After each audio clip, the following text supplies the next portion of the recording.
আমরা সব সময় বউ কিংবা কোনো মেয়ের জীবনের খুঁটিনাটি সবার সঙ্গে শেয়ার করি।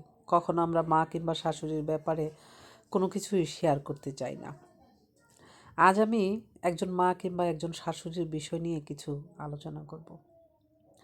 একজন মা খুব যত্ন সহকারে একটা ছেলেকে মানুষ করে বিধায় একটা মেয়ে ভালো একটা স্বামী পায়। এটা হচ্ছে পৃথিবীতে চিরন্ত সত্য কথা। মাদেরকে বলি, আপনি মা, আপনার হচ্ছে দয়ার ভাণ্ডার, আপনার কাছে ভালোবাসার কমতি নেই। কিন্তু একটা কথা মাথায় রাখবেন, সব কিছু দিয়ে কখনো কাউকে ভালোবাসতে যাবেন না। টাকা পয়সা, জায়গা সম্পদ পৃথিবীতে হলো সবচেয়ে আপন। আপনি মনের সবটা দিয়ে ভালোবাসলেও জায়গা সম্পদ দিয়ে কখনোই স্বামী কিংবা সন্তান কাউকে ভালোবাসতে যাবেন না। কারণ দিন শেষে যার যার প্রয়োজনে সে দূরে সরে চলে যায়। তবে টাকা সম্পদটা কিন্তু আপনার কাছে থেকে যায়। মৃত্যুর পরে তো সন্তানরাই পাবে, সেও তো আগেই দিয়ে দেওয়ার কিচ্ছু নেই। কারণ জীবন আমাদের কতদিন বাঁচিয়ে রাখবে, জীবন আমাদের কোথায় নিয়ে যাবে আমরা কিন্তু কেউ জানি না।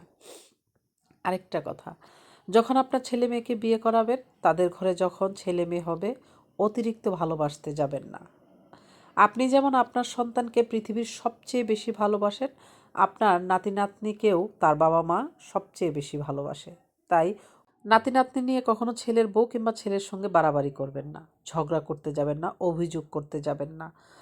সবচেয়ে ভালো হয় কি জানেন, ছেলেকে বিয়ে করিয়ে ছেলে যেখানে ব্যবসা কিংবা চাকরি করে সেখানে পাঠিয়ে দেবেন। বছরে 1-2 বার আসবে, খুব ভালোবাসা থাকবে, সবার প্রতি সবার সম্মান থাকবে, ভালোবাসা থাকবে, যত্ন থাকবে।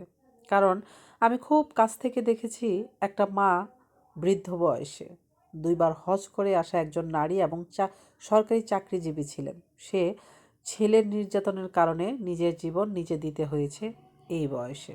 ভীষণ কষ্টদায়ক বিষয়। তাই মাদেরকে বলবো, কখনোই সবটা দিয়ে সন্তানকে, স্বামীকে ভালোবাসতে যাবেন না।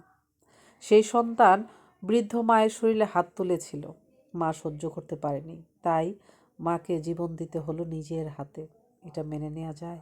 তাই মাদেরকে বলবো, বৃদ্ধ বয়সে হলেও আপনার দুঃখ সুখের কথা বলার জন্য একজন বান্ধবী রাখবেন। বুড়ো বয়স তাতে কী হয়েছে, বান্ধবী সব বয়সেই প্রয়োজন।